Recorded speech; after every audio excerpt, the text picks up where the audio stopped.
Hello, and welcome to Voices from the Valley, brought to you by Stour Valley Baptist Church here in rural South Warwickshire. If you haven't watched before, I'm Daniel. I'm the pastor of the church here in Shipston. And this week we're giving voice, as it were, to a very basic truth, and that is that our God hears our prayers. Our God hears our prayers. Now, some of you might think, well, that's just a given. That's just so basic. Surely there must be better things to give voice to right now. But my suspicion is that some of us need to be reminded that our God listens to our prayers. And the reason why I suspect that is because we are in such a strange season right now. On the one hand, on Monday, the government will be lifting apparently just about every restriction that we've had imposed upon us throughout this pandemic. On paper, at least, we're going to be back to a kind of sort of normal. And yet, it doesn't feel like normal. Many of us are still feeling too vulnerable to mix in a big group. We are watching the rising, escalating rise of numbers of cases, and the idea that now others might not feel the need to wear face masks, well, that just fills us with even more fear. And on top of all of that kind of uncertainty as to what the new normal is going to look like now, I'm aware there's a great deal of upheaval in the church, both locally and nationally. The idea that we will all of a sudden happily be back together again at once, that's kind of something of a pipe dream. 18 months of pandemic and lockdowns have taken their toll. Talking with other ministers, I know that we're not the only church to sense that we're in a time of upheaval. And the fact remains that actually no one is quite sure what the picture will look like when all the pieces have finally settled. And in times of change and times of challenge, I think we tend to do one of two things as Christians. We either grow closer to God because we recognize that only He knows the end from the beginning. And we recognize that we need His help. We need His strength to get us through this, as it were. Or we kind of become hard towards God. And if truth be told, we feel a bit let down by Him. We feel a bit let down by the church, and it becomes hard to pray.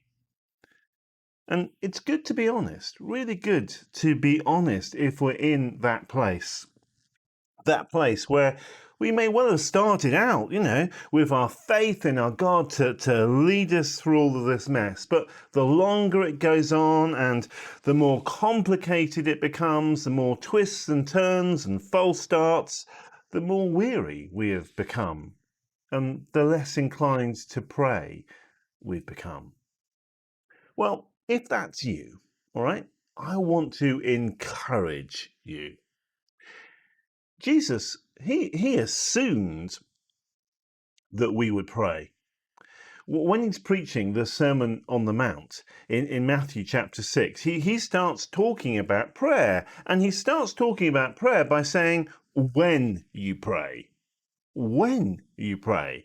Not kind of a, if you ever feel like praying, if you fancy giving it a try, or, when life's rosy and nothing is difficult. He doesn't start with any of that stuff. He says, when you pray. He expects it to be part of our day-to-day habits of being, on good days and tough days. It's a bit like a mum or a dad telling a child, when you do your teeth, make sure you put the cap back on the toothpaste. And when a mum or a dad says that, they don't mean, if you ever feel like doing your teeth, put the cap back on the toothpaste. What they mean is they are expecting them to do their teeth. And when they do, they want them to put the top back on the toothpaste. But maybe that's not a helpful analogy, because Jesus wasn't in the business of imposing meaningless religious rigmaroles on us. He expects us to pray because that is part and parcel of us having relationship with him and the Father. And because we are in relationship with him, we can expect our prayers to be heard. Jesus goes on to say, knock and the door will be open to you. He says that our Father in heaven gives good gifts to those who ask him. But sometimes it can feel as if we're simply talking to a brick wall. And couple that with life getting more complicated, the temptation is to get fed up and think, well, it doesn't actually matter if I pray, really.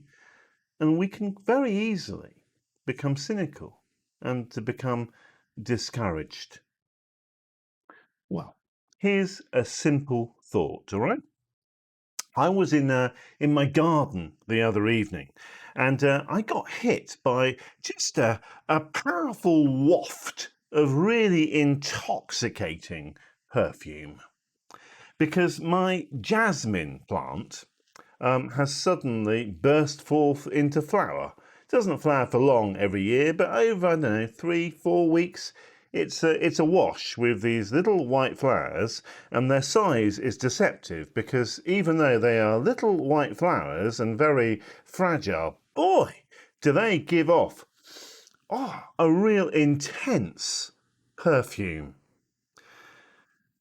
It would be a nightmare, I think, for hay fever sufferers, but fortunately I'm spared that. So I just stood in the garden the other evening and breathed it in, and it was just incredible.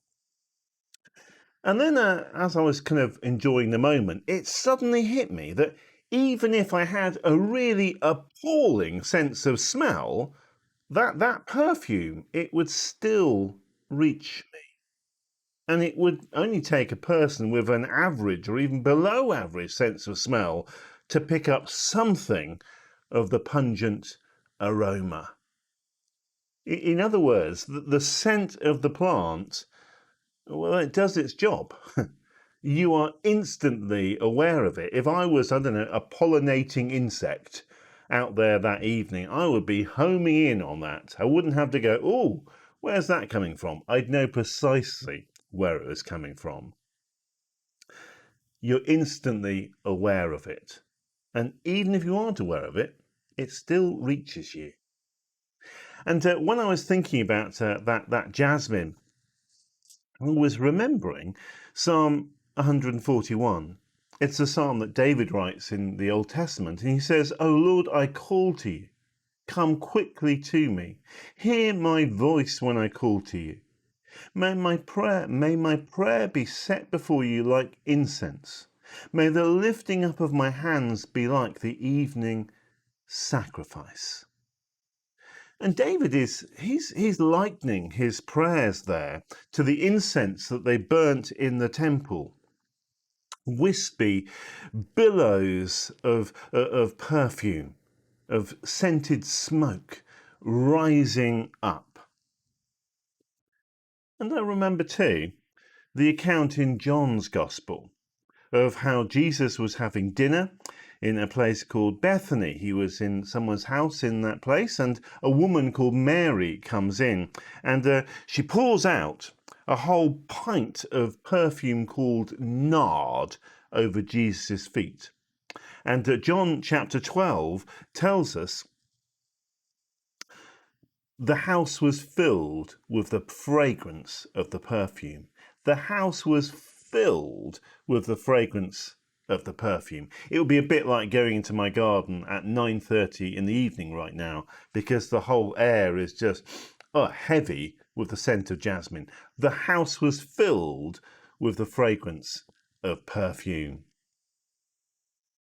And when I read that story, that account, there's no discussion of kind of what is that funny smell. That doesn't happen. Everybody, even disciples who used to be fishermen, they know what the smell of nard is like. They know about nard. They know how much it costs. And in fact, the moment they smell it, a bit of a row breaks out, because Judas thinks that the woman has just wasted good money on perfume poured out over Jesus' feet. And I've been thinking of that image of the perfume being poured out and the smell in the room, the smell actually in the whole house. Jesus could smell it. And it's interesting, he doesn't say, what is that pong? Jesus knew what nard was, and he knew how much it cost, because when Judas raises the issue of the price of the stuff, Jesus knows. He knows how much it costs. In John's Revelation, another book that he wrote at the end of the Bible, he describes yet another scene, that of heaven, where an angel is tasked with being in charge of a huge incense burner. And it says this: he was given much incense to offer, with the prayers of all the saints, on the golden altar before the throne. The smoke of the incense, together with the prayers of the saints, went up before God from the angel's hand. The prayers of the saints went up before God from the angel's hand. And there is an image, if you like, of our prayers, yours and mine, coming to God as an offering, rising up to him like clouds of incense. And when I was in the garden the other evening, I thought this must be what it's like for God, to be overwhelmed with the fragrance of our prayers. And let's face it, let's get back to basics. If he is God, then he is perfect.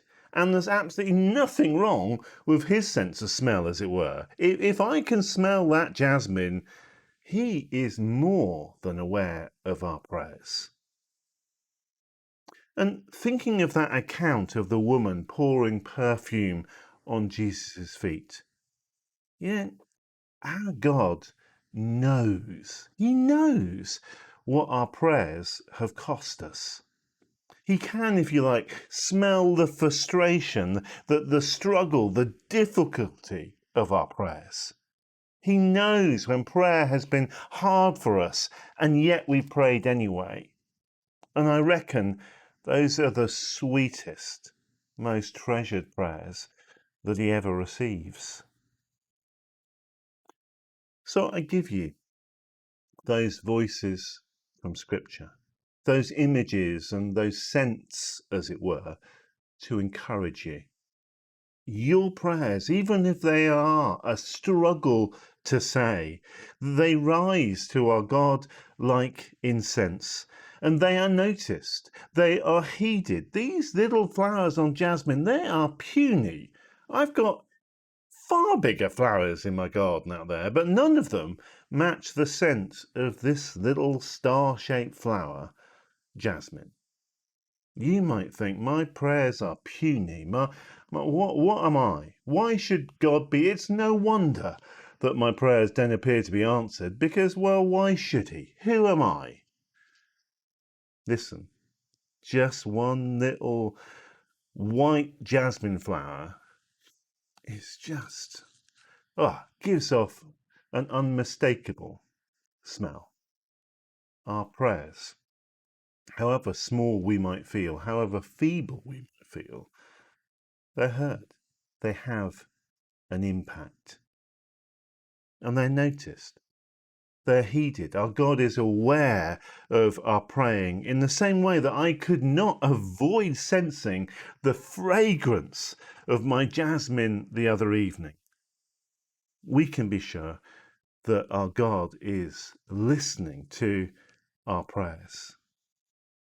And if our God is listening to our prayers, then he is responding. He is at work. Prayer is never in vain. And I hope that encourages you, especially if you are finding life and prayer hard right now. If prayer is a struggle right now, I encourage you, keep going. Costly prayer, like that nard poured over Jesus' feet. Costly prayer is never wasted.